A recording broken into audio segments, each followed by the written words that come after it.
I mean, where can you take it from there? You did everything. I heard a rumor that one of the writers is interested in taking the franchise into space. Yeah, call it Fast 9, The Furious Frontier.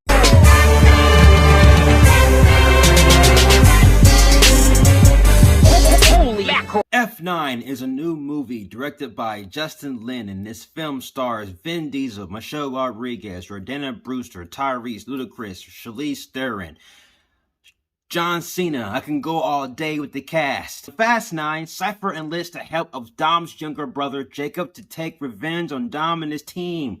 And that takes our heroes around the globe in space. In my other Fast and Furious movies, I said that this movie is a good comparison to WCE.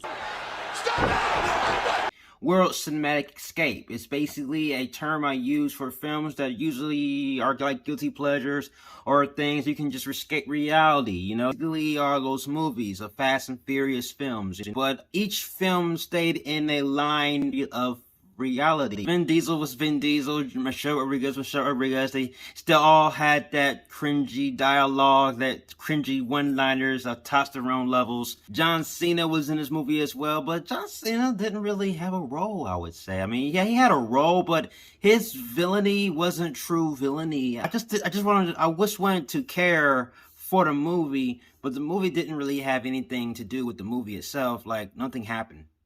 Like, the film didn't really have a true villain, per se. They had, like, villain in spurts, but the villains had their own personal gain just to prove whose dick was bigger. Those of you who have seen the trailer or have seen the other movies, you know that Han has died, but if you have seen the trailer, Han is back and he's alive and he's kicking.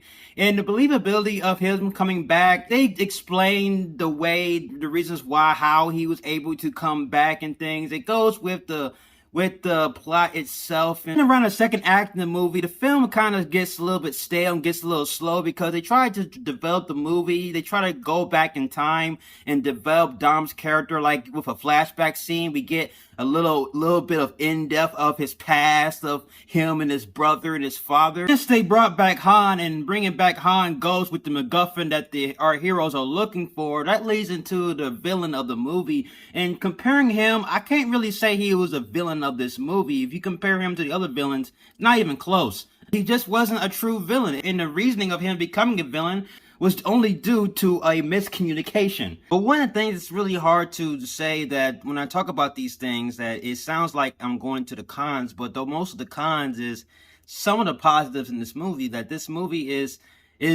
supposed to be absurd because the film is self-aware.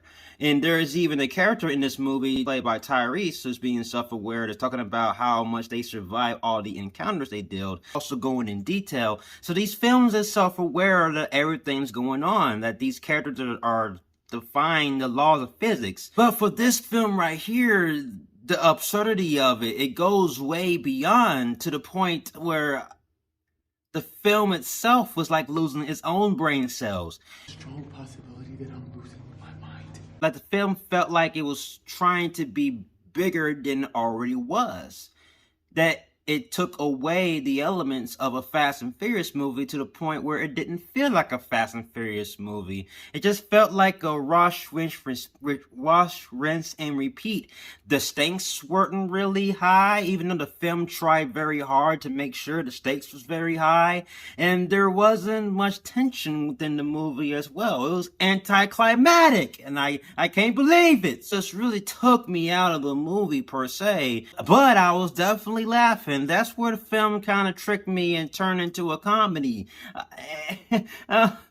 These stunts that they were doing, you know, I get it. From Fast 4, we had a Volt just trampling through city blocks and city streets. I know in Fast 5, we have Vin Diesel jumping in mid-air just to catch a woman. Wouldn't think that the absurdity will go above the levels, guys. There was a specific scene when John Cena was fighting on top of a truck, right? And besides him was a car, and Vin Diesel was driving next to the car. He rammed the car, and then the car crashed next to the truck just for the car to do somersaults. The car was doing somersaults, and then Jakob, who was fighting on top of the truck, was losing his balance, but then he's getting ready to fall. But Vin Diesel just saw his brother falling off the truck, so therefore he just crashed into this car next to him that was already doing somersaults and things.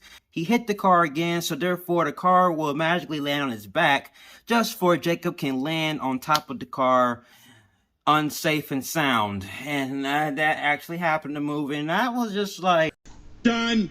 Fast 9 is pretty much a comedy in advance. And if you turn off your brain, you will get an enjoyment. This film doesn't have a plot, doesn't have a villain. If you're going into this movie expecting a action-packed movie, you're not going to get it. It goes to the point of mindless absurdity that it transitions into a comedy. And I don't know if that is good for you, but if you are wanting to laugh your butt off, and if you're wanting to basically turn off your brain and just watch mindless action and watch mindless things on screen, and this movie is definitely for you. But it didn't really tickle the patterns for me. It didn't tickle me to the point of me caring. I had to give this movie F9 back nipples. Have you seen F9? What are your thoughts on F9? Comment below and let's talk about it. And I'll see you guys in my next review. And if you like everything you see and you agree, subscribe to my channel. Join me in the Batman family. I'll have more Batman-tastic reviews in the way. You have been warned. Till then, ciao.